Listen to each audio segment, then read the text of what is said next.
Señor Lescano, bienvenido. Muchas gracias por participar de este evento de Proética. Propuestas electorales contra la corrupción es el nombre de este evento. Y quiero empezar haciéndole la primera pregunta. ¿Qué medidas implementaría para reducir los riesgos de corrupción y aumentar la transparencia en proyectos de gran infraestructura pública, particularmente en aquellos ejecutados fuera del marco de la Ley de Contrataciones del Estado? Bueno, lo primero que tendría que hacer, pues, acompañar en la discusión de los grandes obras, de los contratos, de las concesiones, acompañar a un sistema de control que esté vigilante desde el inicio. ¿Quiénes son los que se están presentando? ¿Tienen antecedentes o no? Porque los que van a tener antecedentes no van a participar. Antecedentes de delito, de incumplimiento doloso o culposo, no van a participar. De manera tal que nosotros pensamos que el sistema de control tiene que acompañar a celebrar esos contratos de esas grandes obras y poder ahí vigilar desde un inicio para que no haya ningún tipo de irregularidad. Yo creo que hay que buscar, en segundo lugar, mecanismos para contratar de gobierno a gobierno.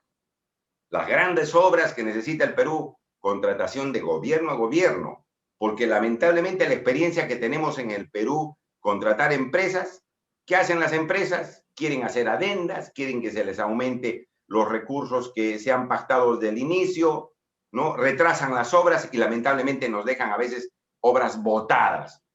Bueno, contratando con un gobierno, la situación es más segura, hay más compromiso, hay más seguridad, repito, para que la obra se pueda hacer adecuadamente. De tal manera que las obras, por ejemplo, que se tiene que hacer, la autopista Tumbes-Tacna, se tiene que hacer, yo pienso hacerla de gobierno a gobierno, o la autopista de 4 carriles Lima-Junín, ¿no? De gobierno a gobierno, para que no se esté en estos líos de arbitrajes de una serie de cosas que la legislación actual permite cuando las empresas hacen mal estas mega obras o las grandes hidroeléctricas, las represas de agua, con gente, con países que tengan experiencia en esta materia.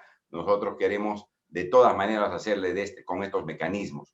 Entonces hay que fortalecer los mecanismos de control y sobre todo, como dije, no contratar con gente que tiene antecedentes. Caso de Odebrecht y otras empresas no van a estar de ninguna manera en la contratación con el Perú. Y eso, sin embargo, sí. Señor Lescano, me permito repreguntarle, el sistema de control ya existe por parte de la Contraloría. En todo caso, ¿qué haría usted para reforzar este sistema de control que existe ya en la Contraloría General de la República? Bueno, el sistema de control existe, pero lamentablemente es un sistema de control muy burocrático administrativo, no es ejecutivo, no formula denuncias penales. Lamentablemente, yo veo a la Contraloría que casi no ha hecho nada estos tiempos. Al Contralor lo he visto el otro día, después de mucho tiempo, haciendo un curso o un debate sobre políticas anticorrupción, pero no lo he visto, ¿no? En esa dinámica que debe tener la Contraloría de estar denunciando permanentemente las irregularidades. Y vemos, recorriendo todas las regiones, que hay demasiadas obras abandonadas, mal hechas. Tenemos que mejorar consecuentemente las facultades que tenga la Contraloría. Y tenemos que cuidar que no se politice la Contraloría. Tenemos que tener técnicos que puedan ayudar en esa materia. Entonces, hay que fortalecer el sistema de control, ¿no? La forma, cómo tiene que intervenir, las facultades que debe tener, pero un Contralor que sea proactivo, no que sea no reactivo, sino proactivo desde el inicio. Eso lamentablemente no vemos en estos momentos en la Contraloría. ¿En ese sentido le devolvería la capacidad sancionadora a la Contraloría de la República? Yo creo que es muy necesario. Sanciones que, señor, lo retiren de la obra a una empresa y no lo vuelvan a contratar más. Yo creo que es importante hacer eso, ¿no? Poner una persona probadamente honesta, probadamente comprometida en la lucha contra la corrupción, en cuidar los dineros del Estado. No vemos eso. No vemos eso, lamentablemente el trabajo de la Contraloría lo veo muy burocrático, muy administrativo, muy de cifras, muy de denuncias, muy de conferencias de prensa, pero nada de efectividad para extirpar, ¿no es cierto?, la corrupción de los contratos, de las licitaciones, de las obras públicas. Yo creo que es indispensable tener capacidad sancionadora, pero depende también de la cabeza, de que sea una persona comprometida con los intereses nacionales. Me permito hacerle la siguiente pregunta. ¿Cuál es su opinión sobre la reforma política aprobada en el último año y medio y consideras que hay algo que mejorar? ¿Qué y cómo lo mejoraría? En la reforma política, Uh-huh. bueno, en la reforma política, pues, se necesita muchos cambios, ¿no? Yo creo que en la reforma política lo que hay que hacer es evitar que los partidos políticos no reciban dinero de ninguna parte. Las empresas están prohibidas de entregar en estos momentos dinero a los partidos políticos, pero las fundaciones no. Y las grandes empresas entregan dinero a través de sus fundaciones. Las fundaciones sí pueden entregar dinero a los partidos políticos. Es una manera de sacarle la vuelta, ¿no es cierto?, a la ley, porque los grupos económicos ya no van a tratar de hipotecar las conciencias de los partidos políticos directamente, sino a través de sus fundaciones. ¿Qué más? La entrega de dádivas. Hasta le han puesto un monto que usted puede entregar a los electores 12 soles y no sé cuánto más por persona. Eso no se puede porque eso es pretender, estar legalizando la compra de votos, comprar la voluntad popular, la entrega de becas que muchos de los candidatos van a entregar a los jóvenes a cambio de mala educación. Entonces eso, están legalizando las dádivas.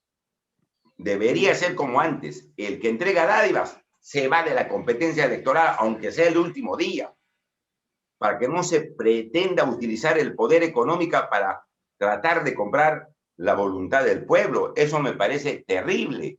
Entonces, eso hay que cambiarlo, porque, repito, está favoreciendo a los que tienen poder económico, ¿no es cierto? En ese sentido quisiera preguntarle lo siguiente. ¿Qué propondría para romper la normalización o la tolerancia de la ciudadanía a la corrupción cotidiana, esa que se llama o que está mal llamada la pequeña corrupción, que más allá de implementar, por supuesto, programas educativos con niños y jóvenes, ¿qué otras alternativas de solución hay a este problema que radica en la sociedad, básicamente? Yo creo que eso se resuelve con un gobierno desde la cabeza honesto, ¿no? Que pueda estar vigilando, ¿no? Con funcionarios honestos, porque saben que el presidente, la cabeza del gobierno, va a estar vigilando, va a estar cuidando. De una parte eso puede resolver en alguna medida el problema, pero en esa pequeña corrupción que diariamente se presenta, más allá de la educación, hay que poner esto, pues, lo que yo te decía. El funcionario público, que aunque sea un solcito, por un sol le falla al Estado, se va, de todas maneras. Por eso no hay que ser blandengue en esto, porque la pequeña corrupción roba muchos millones, miles de millones de soles al Perú. Entonces, la misma norma para gran corrupción o pequeña corrupción que socava, digamos, los cimientos del Estado, hay que tomar la misma determinación. En eso hay que ser implacable. Otros países, por ejemplo, Singapur, ha sido muy tajante ahí, hasta los matan a los corruptos. Acá hay que darles muerte civil. No vuelven a contratar con el Estado, no regresan al Estado, aunque sea una infracción la más pequeña, pero que le ha traicionado el mandato que le ha dado el Estado, las responsabilidades que se le ha encomendado a ese ciudadano peruano. En ese sentido, ¿qué lecciones se pueden sacar del Vacunagate, este escándalo que nos ha remecido absolutamente a todos y que ha mostrado pues cierta corrupción durante la gestión de la pandemia? Ha demostrado que el problema, repito, de la corrupción no es de estructura del Estado, no es cómo debemos conformar el Estado, con una cámara, dos cámaras, con un Estado chico, con un Estado grande, ¿no? Con un ministerio acá, un ministerio allá.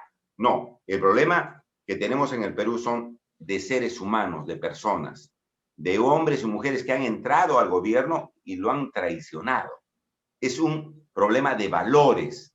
Entonces, ahora tenemos que elegir viendo qué valores, qué trayectoria, qué trabajo se ha hecho, qué conducta han tenido los gobernantes. Nos demuestra que los problemas de corrupción que tenemos en el Perú son de personas.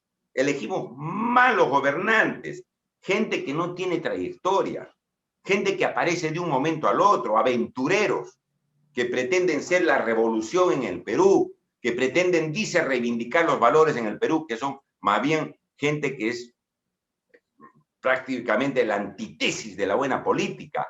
Entonces yo creo que el Vacunagate está demostrando eso.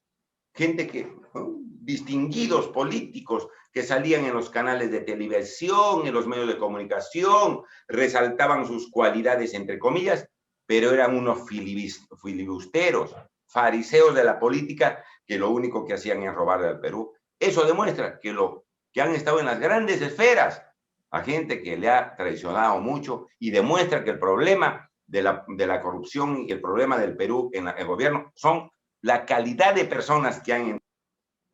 Ok, se ha cumplido el tiempo de los 10 minutos, señor Lescano. Yo le quiero agradecer mucho su participación y en estricto cumplimiento de lo que habíamos planteado en las reglas de juego de este evento, hemos cortado el audio y le agradecemos mucho su participación en este evento de propuestas electorales contra la corrupción organizado por Proética. Muchas gracias por haber participado y por habernos expuesto sus lineamientos.